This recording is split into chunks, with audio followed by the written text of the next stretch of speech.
todos, estamos iniciando aqui mais uma aula de nossa Escola Bíblica Dominical e estamos aqui indo para a última lição desse trimestre e também a última lição do ano, lição de número 13, que tem o seguinte título: Aviva, ó Senhor, a tua obra. Ou seja, o título da lição é uma frase aí da famosa oração de Abacuque: Aviva, ó Senhor, a tua obra. Nós deixamos algumas questões para serem respondidas ou refletidas durante a semana da nossa aula anterior. Vamos aqui para as perguntas e para as respostas.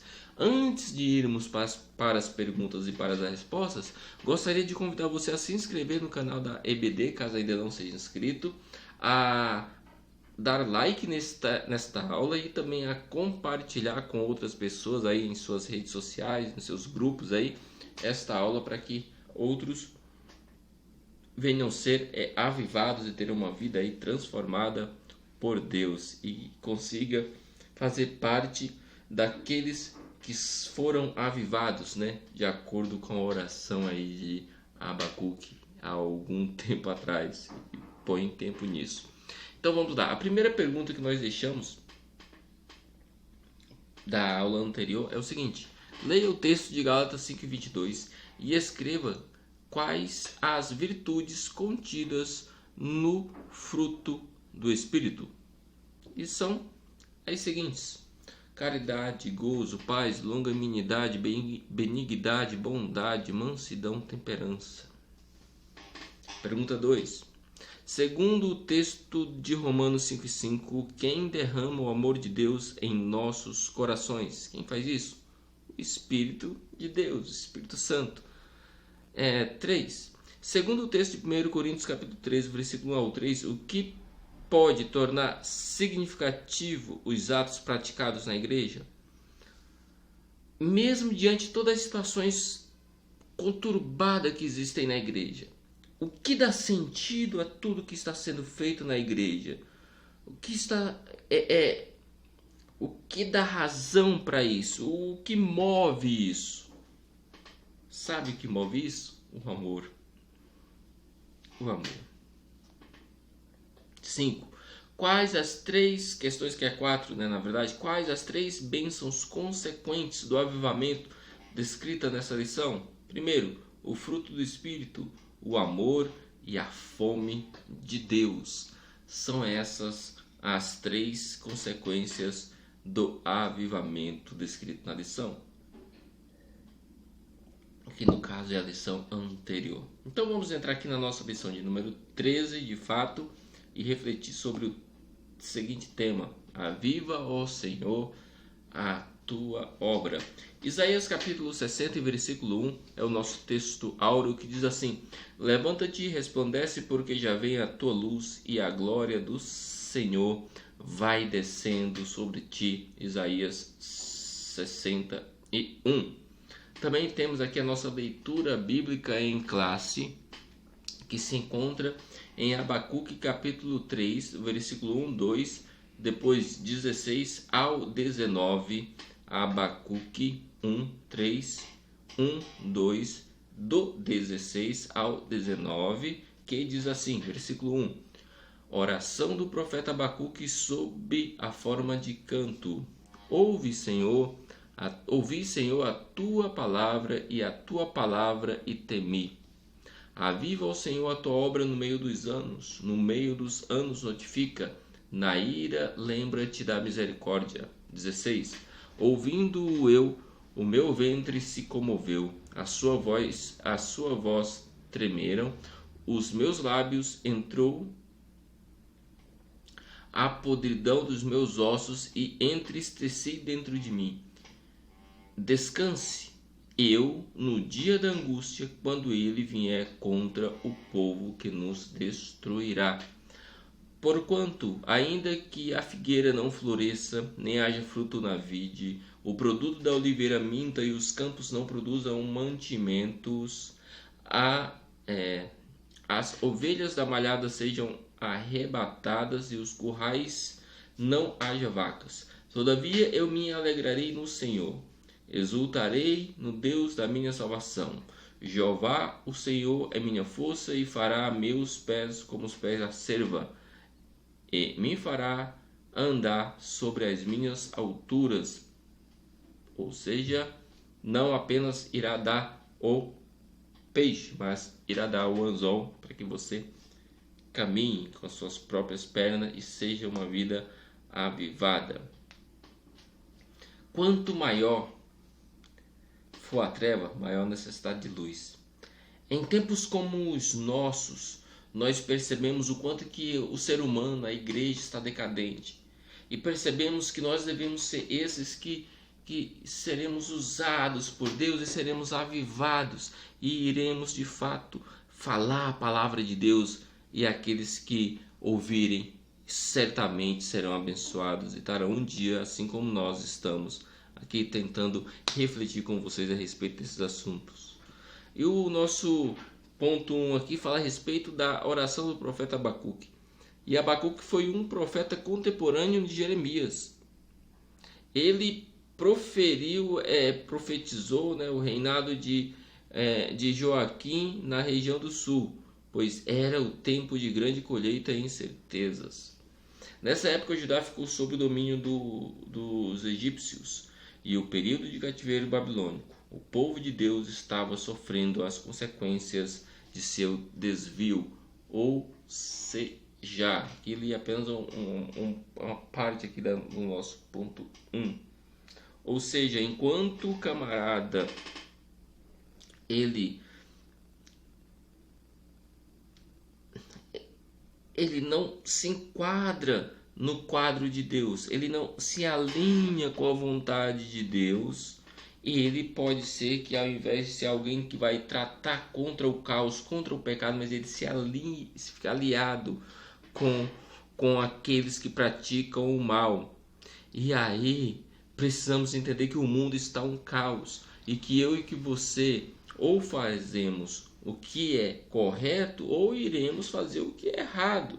E obviamente, se eu estou buscando e fazendo o que é errado, eu não estou tendo uma vida de fato avivada.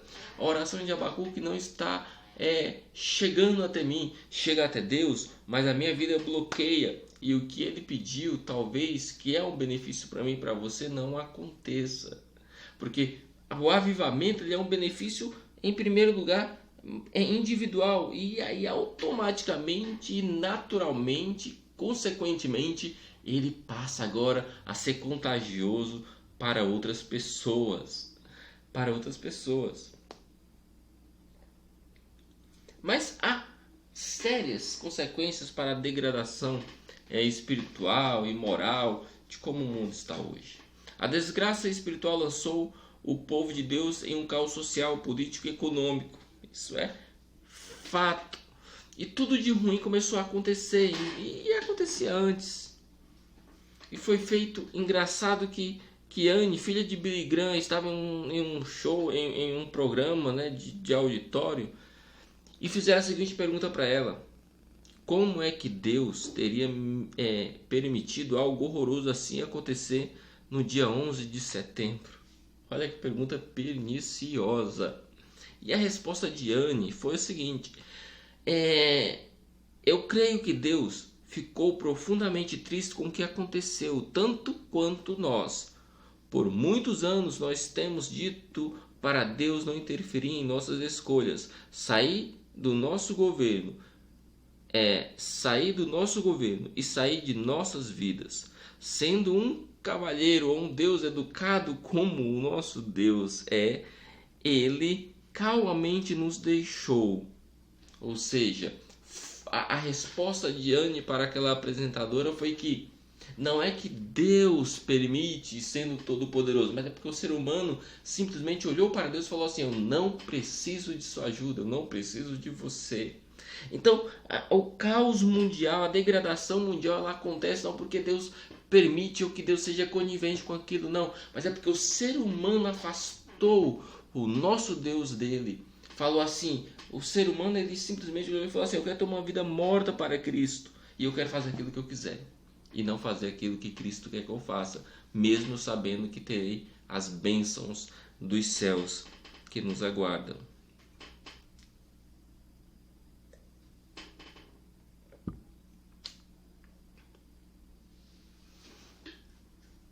Mas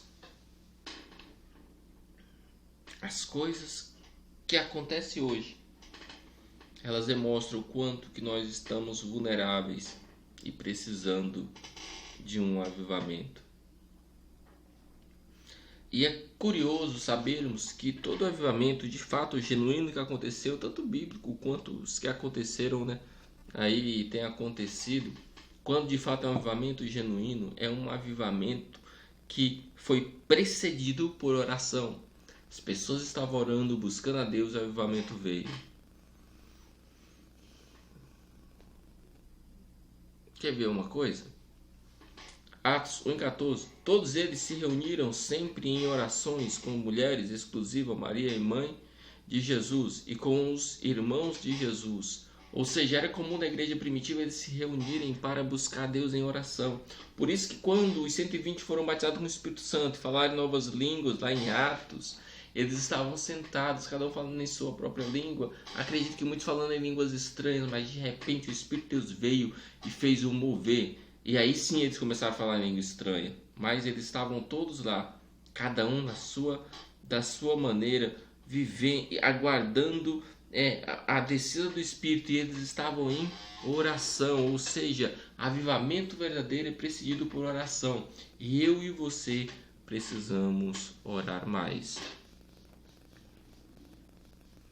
Estamos vivendo uma época em que é necessário, é preciso nós clamarmos por Deus. Precisamos gritar por Deus, buscar a Deus, porque temos que ter isso em mente, porque a oração precede o avivamento. Veja só que texto interessante. Todos perseveravam em oração. Este é o cenário que precedeu o derramamento do Espírito Santo no Pentecostes. Eles estavam cheios do Espírito Santo porque tinham vidas ligadas com Deus e eles conversavam com Deus em oração. Isso aqui é um diferencial gigantesco na vida de qualquer cristão, aquele que busca a Deus de fato em oração, independente da hora, do momento, da forma, ele busca a Deus. Então a vida dele vai ter uma facilidade de ser avivada, com certeza. Desculpem. Porque a oração ela precedeu inclusive o Pentecostes.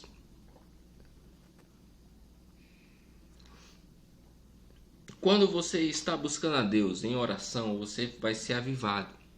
Uma vez avivado, você agora começa a ter um desejo genuíno de fazer missão.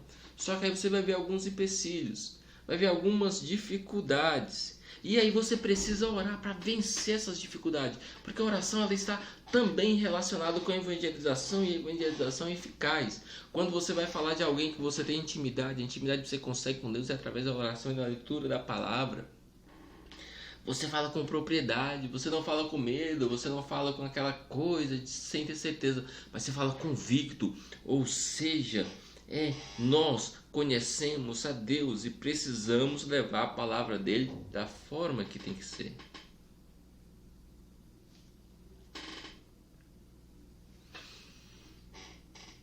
Precisamos de um avivamento. É urgente. Precisamos de fato de um avivamento.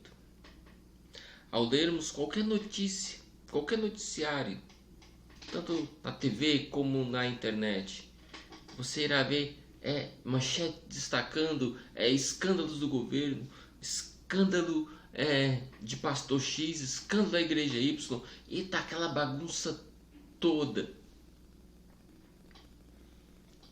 Isso demonstra algo triste e algo para que nós possamos investigar. É que o Brasil está simplesmente afundando em pecado e está cada vez mais pior. Os que são pouco sensatos estão olhando para a situação, estão orando e buscando a Deus uma solução, e tem outros que são indiferentes a tudo isso que acontece. Se você tem uma vida de fato ligada com Deus, uma vida avivada, você busca a Deus em oração. Nós precisamos urgentemente de um reavivamento em nossas igrejas. Precisamos que a igreja seja reavivada, que a igreja é buscar Deus novamente, que eu e você busquemos a Deus. Mas nós não podemos esperar que aconteça no coletivo. Busque a Deus e faça com que o avivamento aconteça na sua vida e no seu coração. Em 2009, participava de uma célula lá em São Paulo. E naquela época estava muito comum as pessoas profetizarem que Deus estava enviando uma nova onda de avivamento para o Brasil. E a gente sabe que isso não aconteceu, então não foi Deus que falou. Mas enfim. 2009, estava participando da célula e eu fiz uma pergunta para a Vanilda. Uma referência que eu tenho até hoje, conhecimento das escrituras. E eu perguntei, Vanilda, tudo bem, eu sei dos frutos do Espírito, do que o fruto do Espírito ele causa, ele promove na vida do ser humano. Mas eu gostaria de saber se você acredita nesse grande avivamento que vai acontecer, que Deus vai avivar todo o Brasil. E a resposta dela foi bem interessante e foi enfática. Ela falou assim, olha, eu não acredito mais, ou eu não acredito no avivamento geral, mas eu acredito em avivamentos de pequenos grupos. Você aqui, 2 acolá, 5 acolá, 3 ali e 1 aqui. Então ela acredita no avivamento não tão coletivo, não tão mundial, mas um avivamento individual. E eu compartilho dessa ideia. Talvez você esteja esperando acontecer algo porque você quer que sua vida seja avivada, que você quer começar a orar e a buscar Deus quando alguém falar que você tem que orar e buscar Deus. Mas você precisa começar a fazer isso a partir de agora, sem esperar que alguém te instrua a isso, mas busque a Deus. Faça com que o Evangelho seja eficaz em sua vida. Nós estamos vivendo uma decadência espiritual e Deus conta comigo e com você em oração para combatermos o inimigo e sairmos ilesos e vencedores. Eu sei que esse ano não foi fácil, esse ano foi difícil. Muitas pessoas, talvez você seja um desses casos, ficaram simplesmente arrasadas, destruídas, isoladas. E você pode perguntar, como evangelizar numa situação como essa? E eu te digo, você evangeliza abrindo a boca, falando de Cristo. Se não for possível, evangelize com a sua vida. Faça com que as pessoas enxerguem Cristo na sua vida. E a oração de Abacuque vai fazer sentido, porque vai te avivar e vai fazer com que você busque mais a Deus.